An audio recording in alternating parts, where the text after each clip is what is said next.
Les invités du Cercle Pierre d'Or, l'excellence immobilière. Ces professionnels construisent l'immobilier d'aujourd'hui et de demain. Rencontre avec des femmes et des hommes remarquables.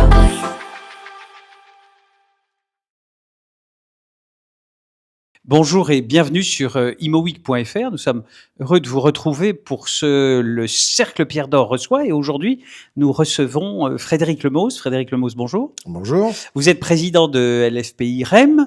Alors, en ce début d'année, qu'est-ce qu'on peut avoir comme ambition particulière pour projet pour LFPI REM? Alors pour LFPI REM, comme pour tout un chacun, parmi les principales ambitions, sans doute que quelques guerres dans le monde s'arrêtent. Nous sommes d'accord là. Que quelques orientations politiques de certains pays amis soient les bonnes et qu'on en voit vite les conséquences favorables. Que notre pays gagne lui-même un peu en stabilité et en ligne directrice pour que les entreprises puissent être confiantes dans l'avenir et repartir dans la consommation et les projets qu'on peut leur souhaiter. Et plus précisément oui, pour sur l'immobilier. Et plus précisément sur l'immobilier oui. Et pour LFPI REM, cette année, j'ai un principal objectif pour nous qui est de commencer les travaux de restructuration de la Tour Montparnasse, qui est vraiment un projet dont LFPI REM s'est emparé avec tous les copropriétaires institutionnels qui font partie de ce projet.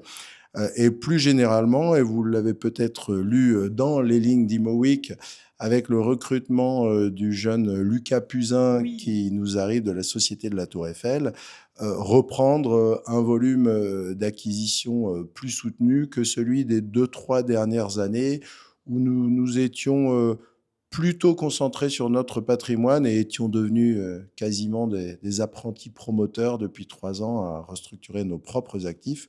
Et là, il faut qu'on reparte vraiment sur un accroissement du patrimoine. Alors, pourquoi ce changement d'optique? Parce que vous estimez que la situation le permet? Alors oui, pour de bonnes ou de mauvaises nouvelles, je pense, et je ne suis pas le seul, que les prix vont avoir tendance à se stabiliser à des niveaux plus bas que les belles années que nous venons de vivre avec la fin, malheureusement, des taux très bas. Donc, il y a un réajustement qui est obligatoire, qui est mathématique.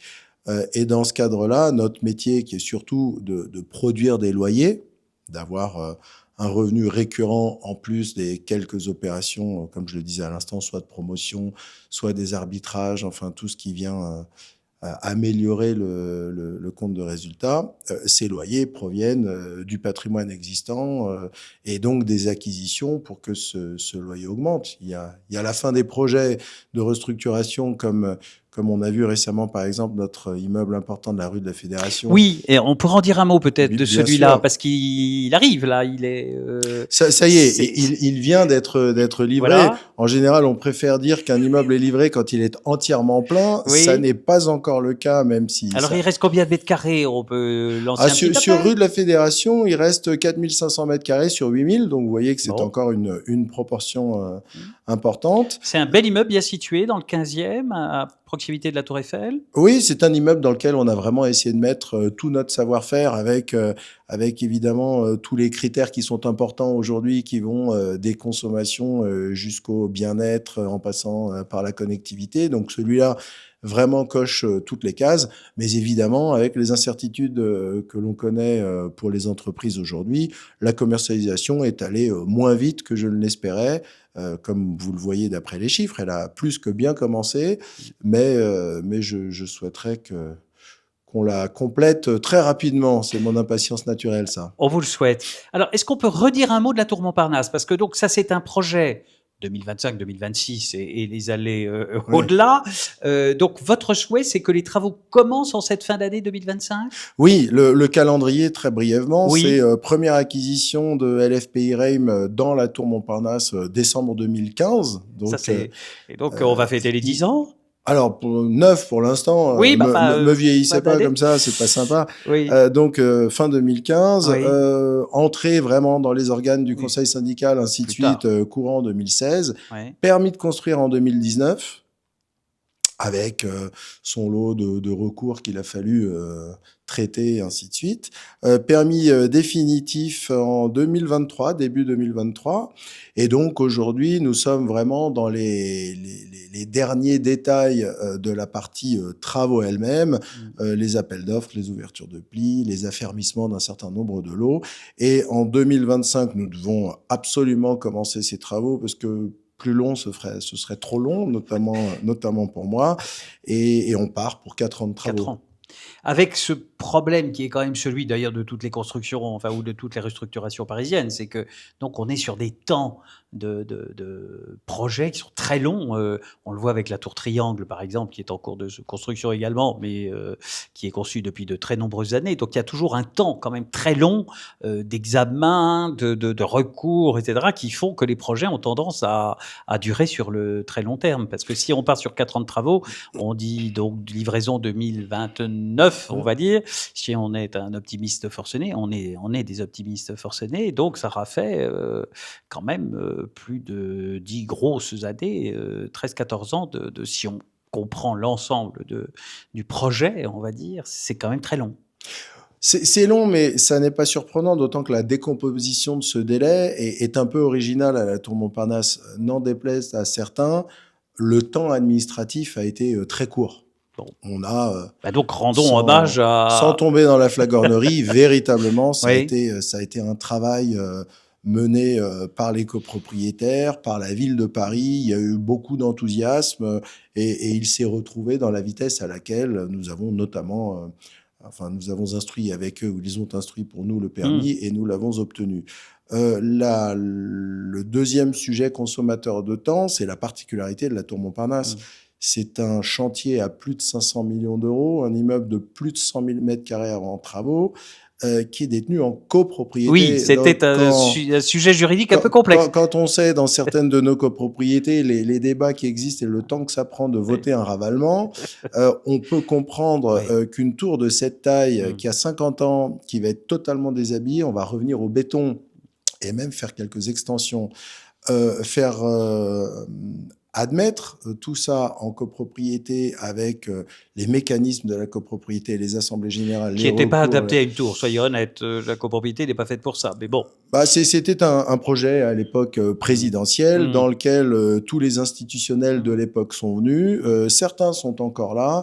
Et la chance que nous avons eue, c'est qu'aujourd'hui, on parle vraiment d'une seule voix. Tout le monde en a envie.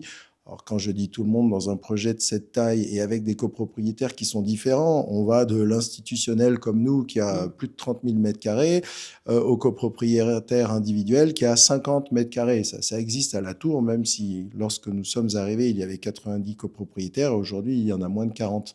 Mais mettre tout ce beau monde d'accord n'a pas toujours été facile au début parce qu'il fallait adouber et comprendre le projet. Et aujourd'hui, on a des votes en Assemblée générale qui véritablement commencent par 99 et c'est ce qui est après la virgule qui peut changer d'une résolution à l'autre. Bon, donc comme on est optimiste pour la Tour Montparnasse, on va l'être aussi pour le reste. Pour vous, aujourd'hui, dans ce secteur de l'immobilier, notamment de bureau, qui est votre lieu d'intervention, quelles sont les raisons d'espérer pour vous fondamentalement ce début 2025? La première raison, c'est que quand on a des cheveux blancs et qu'on a déjà C'est pas votre cas. Moi, j'en ai, mais vous, non. Même la barbe est blanche. Mais lorsqu'on travaille depuis plusieurs décennies dans notre industrie, comme dans toutes les industries, il y a des moments exceptionnels, il y a des moments un petit peu plus compliqués. Plus difficile, oui. Et le fait est qu'avec la politique de taux bas dont on a bénéficié pendant plus de 15 ans, je pense que le risque était, et on l'a observé, qu'on ne se souvienne plus ou qu'on ne se rende plus compte justement du côté exceptionnel de ces investissements à 0%. Bon. On est au milieu d'une crise qui est financière, économique, mais qui par rapport aux précédentes, et le Covid n'y est sans doute pas pour rien, rajoute un vrai volet sociologique. En fait, sans jouer les vieux débris, je pense qu'aujourd'hui, nous avons une crise qui vient à la fois de l'envie qu'ont les gens de travailler dans certaines conditions, et de la confiance des entreprises dans l'avenir, dans leurs salariés, dans leurs produits. On voit, je ne vais pas citer de nom, mais on voit des entreprises qui étaient des fleurons qui se sont fait totalement détruire récemment par des changements de comportement, des changements d'usage des consommateurs. Bon, l'immobilier, rappelons-le, ne faisons pas de nombrilisme, est un produit d'utilisation pour la plupart des entreprises, hein, une pièce d'usure, comme on dirait dans le monde de l'automobile, et elle n'est plus consommée de la même manière. Non. Aujourd'hui, il y a des sujets, rapport aux lignes de transport. On vient d'inaugurer la dernière station Gustave Roussy de la ligne 15, qui est la première de l'extension de la ligne 14, pardon, qui est la première de l'extension de la ligne 15. Ou l'inverse, ma culture en métro et en transport en commun n'est pas disons excellente. Que le Grand Paris Express change la donne. Le Grand Paris Express change la donne. Il y a donc, comme d'habitude, comme chaque fois qu'il y a une ouverture de station, des quartiers qui vont y gagner, d'autres qui vont y perdre. Je pense, comme je le disais à un ami récemment, que c'est la quantité de paramètres qui a changé. Avant, quand on investissait, sans vouloir réduire le talent de mes confrères et de moi-même, il y avait un certain nombre de paramètres qu'il fallait que l'on mette au vert. Et je pense qu'aujourd'hui, il y en a sincèrement 2 fois plus. Donc, je suis optimiste parce que, encore une fois, tout comme dans le monde de l'automobile ou de la communication, il y a des habitudes qui changent. Il faut savoir s'adapter. Il ne faut pas être buté et rester sur ses acquis. Donc, je pense que le bureau, puisqu'on parlait du bureau, et la consommation du bureau par les entreprises et par les salariés est en train de changer, mais qu'il n'y a rien d'accablant dans tout ça. On va s'y faire, on va s'adapter, et il n'y a pas de raison que globalement tout ça consiste en un éternel désinvestissement et désamour du bureau. Donc, on va s'adapter. Je trouve que c'est un très bon slogan pour l'année 2025. Adaptons-nous ensemble. Merci Frédéric Lemausse. Et je vous dis à très vite sur imoweek.fr.